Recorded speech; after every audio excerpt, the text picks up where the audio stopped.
Welcome to The Reasons We Smile with Dr. Kvitko, the show that brings you man-on-the-street interviews, celebrity guests, groundbreaking research, and heartwarming stories about the reasons we smile. Our show is also known as everything you've always wanted to know about dentistry, but were too numb to ask. Hello, I'm General Dentist Dr. Kvitko, and thank you for joining me today. The following views and opinions do not necessarily reflect those of this station, its staff, management, or parent company. To hear a replay of this show or one of the great shows that previously aired, log on to thereasonswesmile.com or iTunes, keyword Dr. Kvitko or The Reasons We Smile. Listeners should not use Dr. Kvitko's comments and advice in place of an actual dental exam. Brighten your life with a smile that shows the professional touch of Dr. Kvitko. Time now for The Reasons We Smile with Dr. Kvitko. Call 459-9769 to discuss your dental issues. Now, here's your host, Dr. Kvitko. Hello, everyone. Welcome to The Reasons We Smile. I'm Dr. Kvitko. This is episode number 605. Thank you so much for joining me. Today's episode is What's New in Dentistry for 2019, as published in Science Daily. Okay, before we get started, let me remind you, if you'd like to follow me on Twitter, it's at Dr. Kvitko, and if you'd please go to my office Facebook page and like us, that would be awesome. It's Dr. Kvitko and Associates. Also, all past episodes, complete with video, are available at thereasonswesmile.com, and we are streaming live on Facebook. Okay, now I want to remind you that in about 10 minutes, you're going to have a chance to win free flowers from DeSantis Florist. They'll be delivered to your place of business on Tuesday afternoon. Don't call now, but if you would like to pre-program that number into your phone, it's 614-459-9769, 614-459-9769. Okay? So, and I want to mention the crew game last night. Another tie. Oh my goodness. Sure are making it hard on themselves, and yet they haven't lost in about, 6, 7, 8 games. So, anyway, let's hope they pull that out now that we've saved the crew, right? Okay, so as I mentioned, we're going to talk about what's new in dentistry for 2019, and I realize we're more than halfway through 2019, but it is still interesting stuff. Okay, the first thing is, it was from August 9th, University of Plymouth. Stem cells hold the key to wound healing as they develop into specialized cell types throughout the body, including in teeth. So now an international team of researchers has found a mechanism that could offer a potential novel solution to tooth repair. It would be really cool to not have to place fillings anymore, to maybe place another product that will stimulate stem cells to cause the teeth to heal themselves. I had a researcher on from England who has figured out that he can take, it's an Alzheimer's drug, tidigluaride, and he takes little sponges and soaks them in it, and then puts them in the cavity of, say, mice teeth, and it will regenerate dentin. But this new finding, using the person's own stem cells, would be even better because I think it would be able to, I don't know if it'd be able to recreate enamel or not, but it sure would be neat if it could. So anyway, yeah. So like I said, it was published in Nature Communications. The study showed that a gene called DLK1 enhances stem cell activation and tissue regeneration in tooth healing.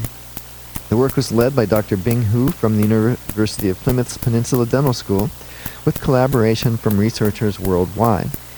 Okay, he and his team discovered a new population of mesenchymal stem cells, which are the stem cells that make up skeletal tissue such as muscle and bone, in a continuously growing mouse incisor model.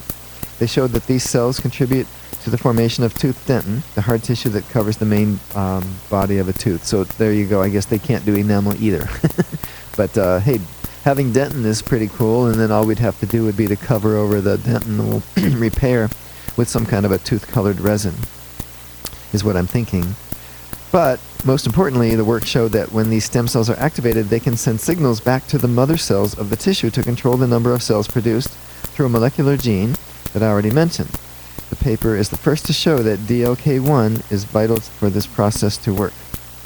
So, I think it's pretty cool.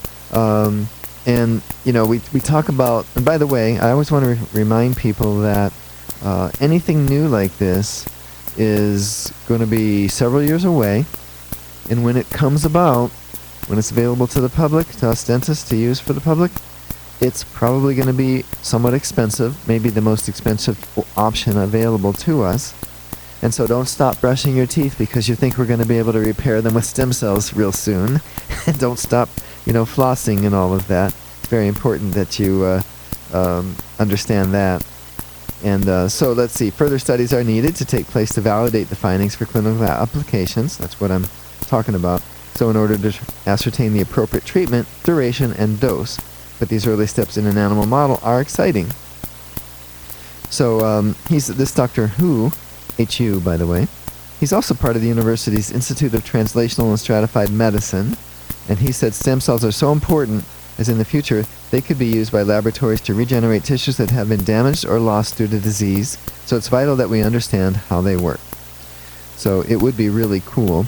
And I hope that they get this figured out because it would be so neat. I mean, you still would get cavities. This is not going to eliminate them. It's just going to be a more novel way to correct them. And I remember, it's still not going to eliminate the dentist because they can only replace dent. They can't replace enamel, at least with this. Okay, so I think that's super, super cool, and I hope that it happens in my lifetime. I really do, because I'd love to, I hate extracting teeth on people who say they can't afford to keep them. And so maybe if we could catch small cavities and fix them with a product like this with stem cell regeneration, then maybe that would allow us to fix things when they're a little bit less expensive, possibly. Not initially, but eventually. And so people wouldn't be telling us, oh, just pull my tooth, That's what happens sometimes. It's unfortunate. Okay, another one is from the University of Adelaide. This is in Australia. July 12th of 2019. And remember, all of these I found through Science Daily.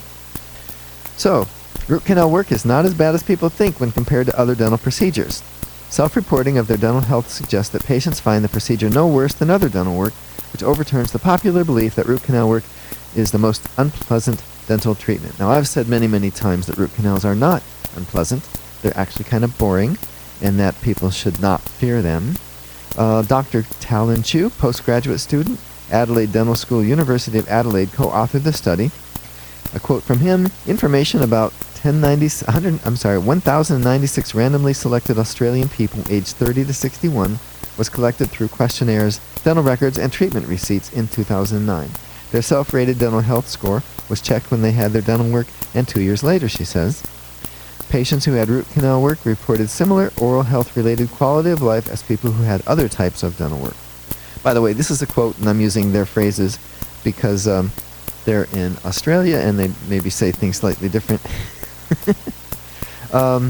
So every year, millions of root canal treatments are performed globally, more than 22 million in the United States alone. Can you imagine that? 22 million root canals, which may have a profound positive effect on the quality of life of patients. Root canal treatment repairs and saves the tooth that is badly decayed or infected. During a root canal procedure, the nerve and pulp are removed, and the inside of the tooth is clean and sealed. Most people associate having root canal work with a lot of pain and discomfort. There's growing interest in the dental profession to better understand the effect and impact oral diseases and their associated treatment, such as root canal work, have on a patient's quality of life. This is according to Professor Giampiero Rossi Fidel. He's head of the endodontics department at Adelaide Dental School, University of Adelaide, who co-authored the study. A biopsychosocial view of health is increasingly replacing a purely biomedical model. So it's no longer just that it worked, it's does the patient perceive it that it worked? And was it unpleasant or was it pleasant, and is it something they might consider doing again?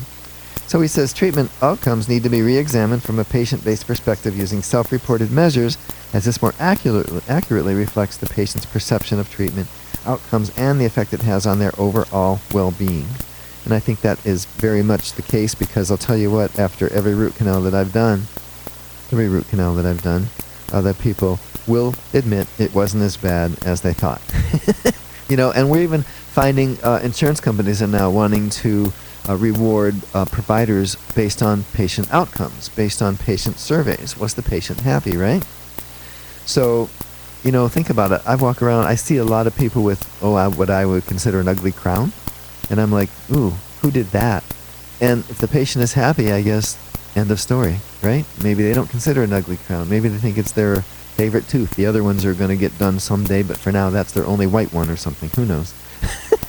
But anyway, so With the change in emphasis, the perspectives of patients and their relatives are more important factors in identifying the need for treatment planning, and determining outcomes for any healthcare intervention as part of shared decision making.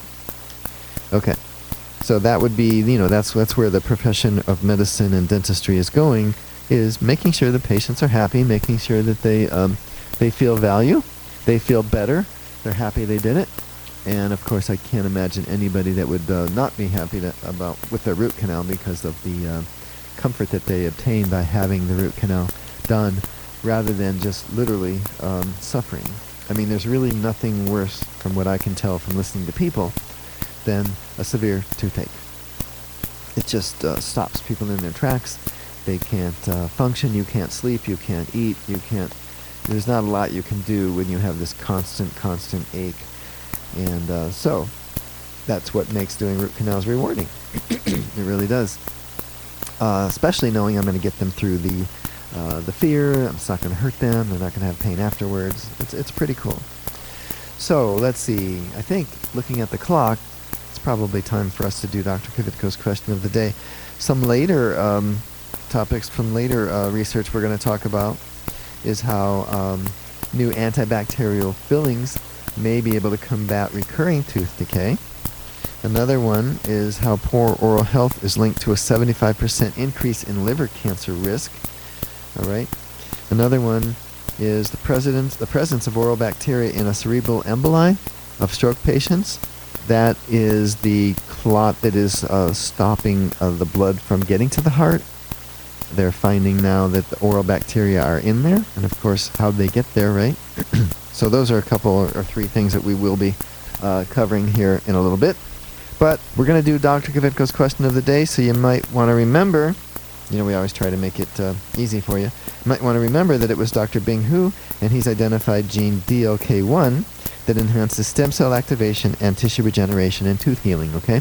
That's going to be important. But before we do Dr. Kvitko's question of the day, we'd like you to listen to this. This station will not be held liable for any contesting during The Reasons We Smile with Dr. Kvitko. Participation in the contest allows Dr. Kvitko to record and broadcast your name and call. One winner per household. Prizes are non-transferable, cannot be substituted, and are subject to taxes and fees. This station cannot be responsible for the inability to enter the contest, whether due to equipment malfunction or telephone difficulties. All decisions of Dr. Kvitko concerning this contest or eligibility are final.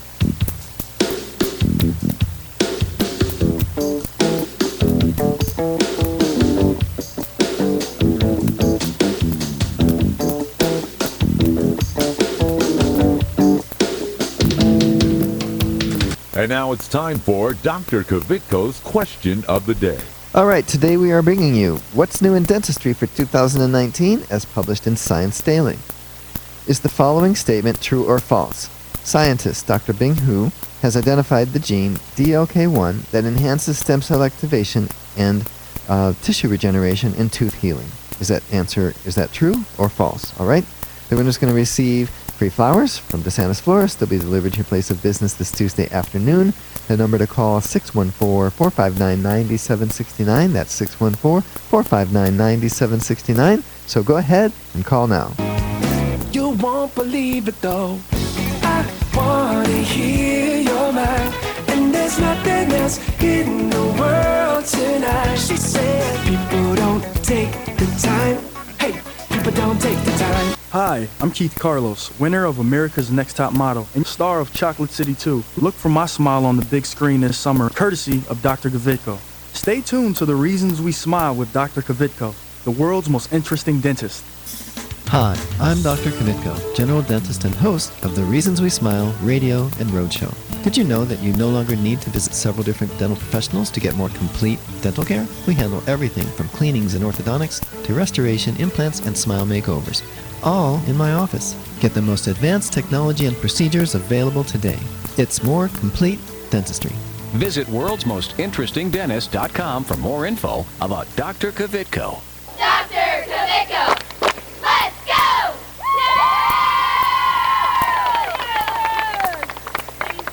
Hi, Hi, I'm Johanna, and I've been a dental patient at Dr. Kvitko and Associates for over 10 years. I would really recommend Dr. Kvitko for your family's dental care. They're friendly. They're always there to help me. I feel like family when I walk in the door. It's clean, it's comfortable. Even if I have to bring my kids, they have a great playroom for them. I know when I'm with Dr. Kvitko, they are taking that extra time to make sure that I'm going to be the healthiest I can be. They've been great. I love them. Call Dr. Kvitko and Associates today. 614-262-9588.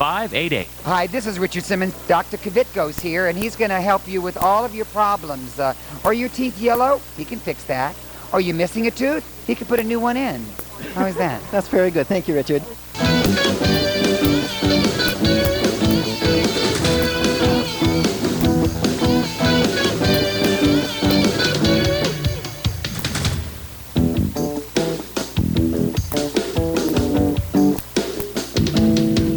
Okay, we're back. We're doing Dr. Kvitko's question of the day. We don't yet have a winner because I think people are afraid to be wrong. So it's true or false, folks. I'm going to state it again, and then you can either guess or you can call in and tell us the answer is true.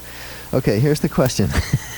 Scientist Dr. Bing Hu has identified the gene DLK1 that enhances stem cell activation and tissue regeneration in tooth healing. Is that true or is that false?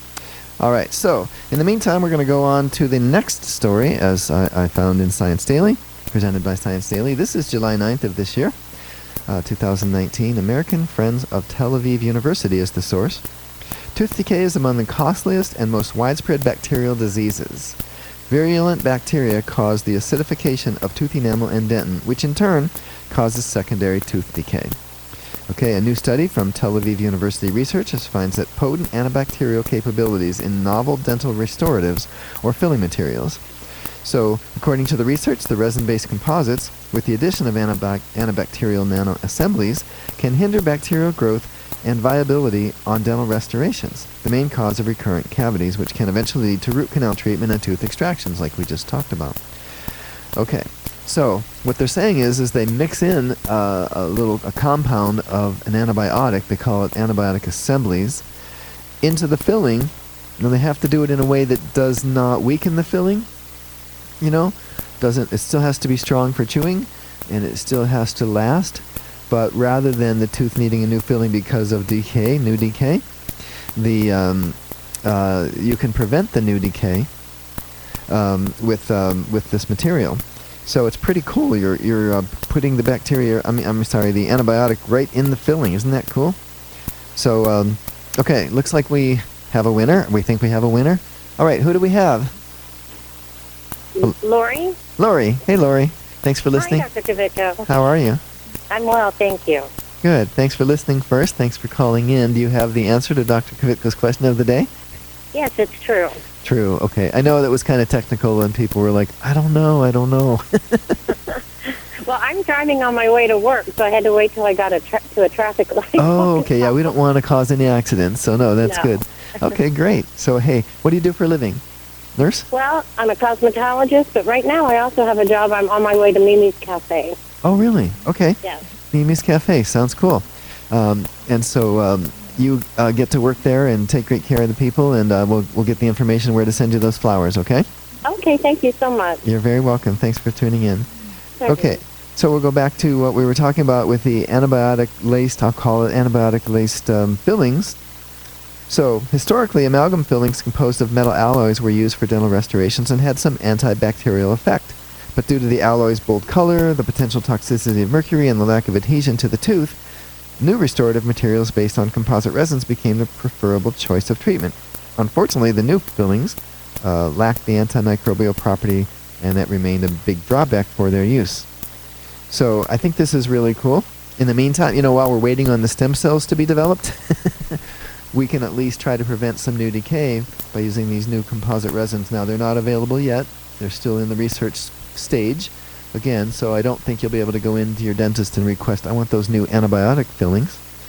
But certainly ask your dentist about it and have him or her be on the lookout for when this becomes available, because it's going to be a great thing. I'm almost certain that this will be huge because we do have a lot of recurrent cavities. Now, we can talk about diet, we can talk about better brushing and flossing, but once a tooth has a cavity the first time, even though we do the best we can to kind of seal it up with this new filling, that little seam there is like a 10-lane highway for bacteria, which are microscopic. So it's impossible to keep all of the bacteria out of there. But if if there were antibiotics mixed into the filling, it wouldn't matter, would it? Okay. So anyway, yeah, that's a pretty neat thing, and glad I was able to find it, and I'm glad that it's on the horizon. Okay, let's see here. Do we have looking at the clock? Yeah, we'll go ahead and we'll do one more. So I mentioned that this is from Sage. Can't tell you if I know what Sage is, but this is also found in Science Daily. It says the source is Sage. It says the study by researchers at Queen's University in Belfast, Ireland, analyzed a large cohort of over 469,000 people in the United Kingdom. I'm reading this directly because they do use a little bit different verbiage, just like I mentioned from Australia. So you'll see what I mean in a minute. They investigated the association between oral health conditions and the risk of a number of gastrointestinal cancers, including liver, colon, rectum, and pancreatic. Models were applied to estimate the relationship between cancer risk and self-reported oral health conditions such as painful or bleeding gums, mouth ulcers, and loose teeth. Here's a word. Whilst no significant associations were observed on the risk of the majority gastrointestinal cancers and poor oral health, a substantial link was found for hepatobiliary cancer, which we refer to as liver cancer. Whilst. That's a word I hadn't heard in a while, but that must be the way they speak in Ireland. So, of the 469,628 participants, 4,069 developed gastrointestinal cancer during the average 6-year follow-up, in which 13% of these cases, patients reported poor oral health. Participants with poor oral health were more likely to be younger, female, living in deprived socioeconomic areas, and consume less than 2 portions of fruit and vegetables per day. The biological mechanisms by which poor oral health may be more strongly associated with liver cancer rather than other digestive cancers is currently uncertain. One explanation is the potential role of the oral and gut microbiome in disease development. The liver contributes to the elimination of bacteria from the human body. This is a quote. And so when liver is affected by disease such as hepatitis, cirrhosis, or cancer, its function will decline and bacteria will survive for longer and therefore have the potential to cause more harm. One bacteria, Fusobacterium nucleatum, originates in the oral cavity, but its role in the liver cancer is unclear. Further studies investigating the microbiome and liver cancer are therefore warranted. Another theory in explaining high cancer risk is due to poor oral health suggests that participants with a high number of missing teeth may alter their diet, consuming softer and potentially less nutritious foods, which in turn influence the risk of liver cancer. It's all related. We really don't want to take teeth out, folks. We really don't. And so it's amazing how much the mouth and the tissues and the teeth and all of that are related to your oral environment, your oral health. One more thing here. Liver cancer is the 6th biggest cancer killer in the EU, claiming the lives of almost 60,000 people per year. Now, just to put that into perspective, if I'm not mistaken, in the Vietnam War, there were 53,000 people died, 53,000 Americans.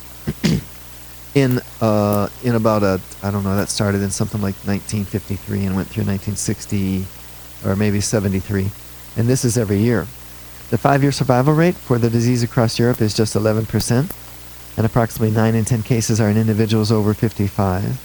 It's believed that up to half of the cases of liver cancer are preventable, with risk factors often related to lifestyle such as overweight or obesity, smoking, and alcohol consumption. And by the way, I'm a dentist, but I do observe things, and I've observed that you don't see obese 80-year-olds, obese 90-year-olds, and I think it's because they don't live that long. So if you've been thinking about losing weight because you might be in that category, not only can your oral health be better, but your overall health can be better. So, all right, it looks like I really am up against a break now. Okay, you're listening to The Reasons We Smile with Dr. Kvitko, episode 605. We'll be right back. You can't take me as I am, not just a little bit. I don't know who to be. I'm a paper cup, baby, of the sea. 'cause you're too much for me. This is Clark Kellogg. Stay tuned for more of Dr. Kvitko. Estás escuchando con Dr. Kvitko aquí en su sesión favorita. Hi, I'm Dominique Reichert. Like what you hear? Why not use the show to promote your product or service by becoming a sponsor? Call 614-262-9588 to learn how. That's 614-262-9588. Call now. Hi, I'm Dr. Kvitko, general dentist and host of the Reasons We Smile radio and roadshow. I've been honored to help several famous people get a perfect smile, like Keith Carlos and Dominique Reigard from America's Next Top Model, and Ted the Golden Voice Williams from right here in Columbus. Isn't it time you had a celebrity smile? It costs less than you might think, and most of the time, it can be done in one visit. A new smile can make a world of difference. Visit worldsmostinterestingdentist.com for more info about Dr. Kvitko. I'm Grandpa, and I go to Dr. Kvitko, and I still have all my teeth. Real ones. Where's my glasses?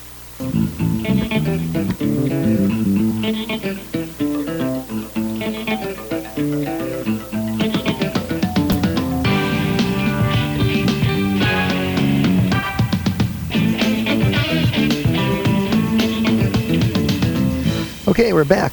I'm Dr. Kvitko. This is episode 605 of The Reasons We Smile. We've been bringing you updates on some new research for 2019 as it relates to dentistry. I want to make a correction. I realize now I was told that the Vietnam War was not declared a war until the early 60s, but we did have advisors in the country probably in 1958. So I think when I said 53, I meant to say 58. Because I do believe that on the Vietnam Wall there are people who were killed in action or killed in whatever you would call it, since it wasn't a war yet, in the late 50s. Okay, so, and by the way, I don't want to scare or I don't want to be the bearer of bad news. I thought about telling people about, if you're obese, you just may not make it into your 80s and 90s. I don't really have stats on that. It's just an observation. But it does seem to be the case. So, we all know that, if you enjoy life like I do, you want to be around as long as you can. If not for yourself, for your kids and your grandkids or your cousins or your whomever, your nieces and nephews, if you don't have children.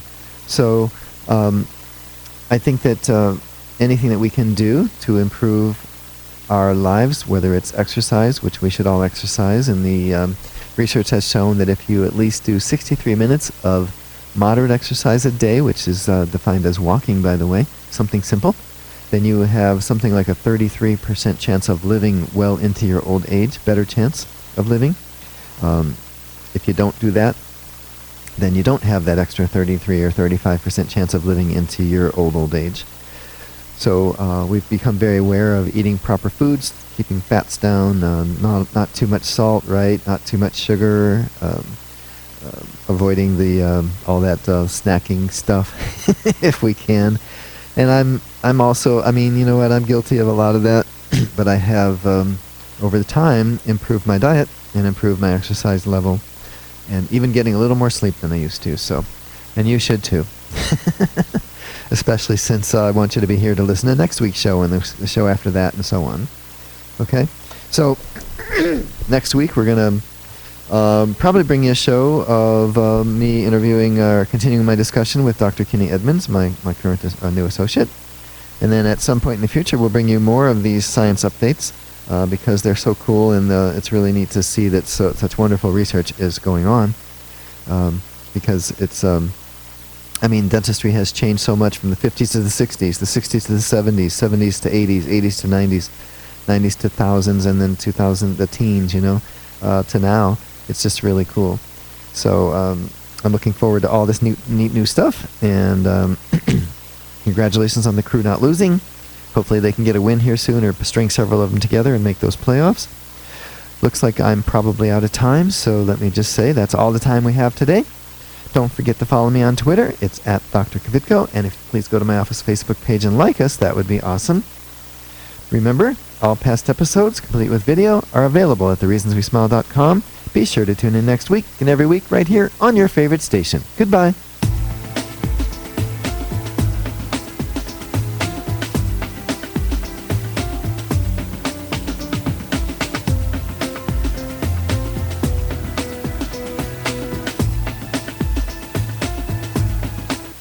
Carly Red from Love and Hip Hop Atlanta, the hit show on VH1, urging you to tune in next week with my dentist, Dr. Kvitko.